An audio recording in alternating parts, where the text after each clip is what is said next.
Saya kira sejak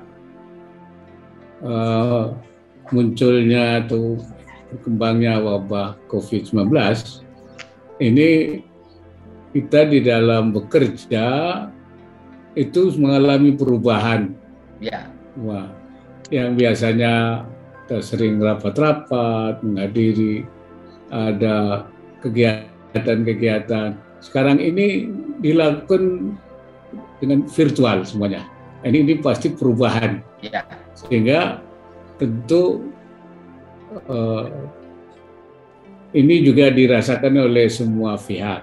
Ya. Tapi saya melihat bahwa adanya kehidupan seperti ini kan mempercepat kita dalam rangka digitalisasi di segala, bukan hanya kegiatan kenegaraan, juga pendidikan, kemudian juga pembelajaran juga dilakukan virtual. Bahkan saya biasanya yang selalu ada hadir di majelis-majelis, di haul-haul pertemuan memperingati yang biasanya kumpul-kumpul para kiai-kiai, sekarang juga dilakukan dengan virtual. Yeah. Nah, jadi sekarang dunia pesantren juga sudah acaranya itu virtual. Ini bagian yang kita tentu di satu perubahan hidup baru. Kemudian juga kita harus terus menggunakan masker. Ya, lalu kita keluar itu menggunakan masker.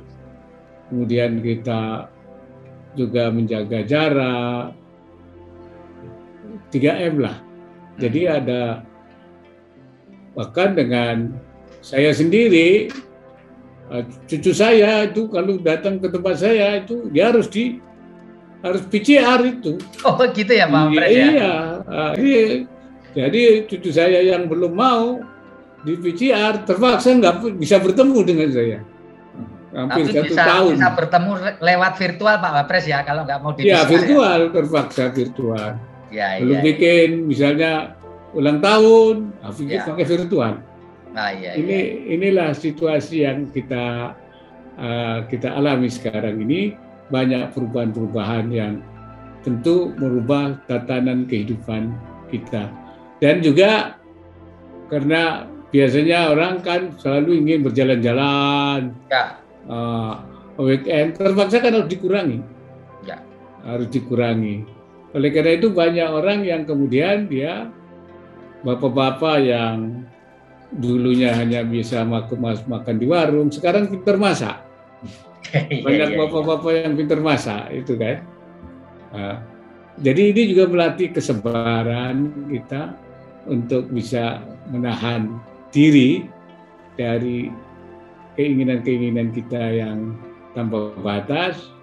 Yang tentu... Pak Wapres, bagaimana dengan komunikasi Pak Wapres dengan Pak Presiden Jokowi selama pandemi ini Pak, terutama di second wave mulai setelah Lebaran yang lalu Pak? Ya, dalam hubungan kenegaraan kita berjalan dengan baik, sebab itu bisa dilakukan dengan virtual.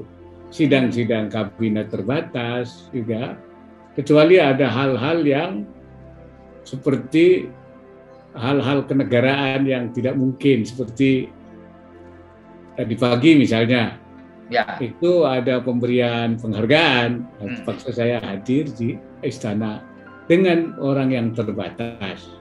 Ya, mungkin termasuk juga besok acara di istana di DPR, itu juga hadir dengan juga orang jumlah yang terbatas, yang biasanya diisi 700 orang, mungkin hanya 60 orang, 50 orang. Nah, tapi juga tentu saya juga melakukan kegiatan-kegiatan yang misalnya saya bertemu dengan gubernur-gubernur untuk mengecek selama PPKM itu masalahnya apa yang dihadapi, kesulitan apa yang dihadapi di daerah, sehingga misalnya ada kendala-kendala apa. Nah, saya cari solusinya, saya bawa menteri-menteri untuk berdiskusi melalui virtual dengan 7 gubernur di Jawa ini. Ya. Sehingga kita tidak hanya memantau, tapi juga melakukan diskusi. Kemudian saya laporkan dalam sidang-sidang kabinet untuk juga ditindaklanjuti. Jadi hal-hal seperti itu. Kemudian tugas-tugas saya yang diberikan oleh Presiden, misalnya masalah Papua, masalah kemiskinan, kemudian masalah yang menyangkut reformasi birokrasi, juga saya lakukan koordinasi rapat dengan semua lembaga terkait untuk melakukan upaya-upaya perbaikan.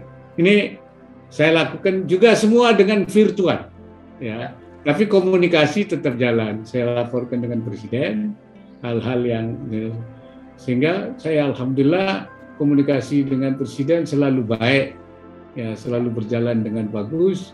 Dan kalau Presiden misalnya tidak bisa menghadiri walaupun secara virtual, minta saya yang datang. Bahkan ketika masih kemarin belum yang second wave itu belum datang, saya juga ke daerah-daerah, diminta oleh Presiden ke beberapa daerah di Sumatera, di Jawa. Nah, itu juga kita lakukan dengan baik. Berkali itu.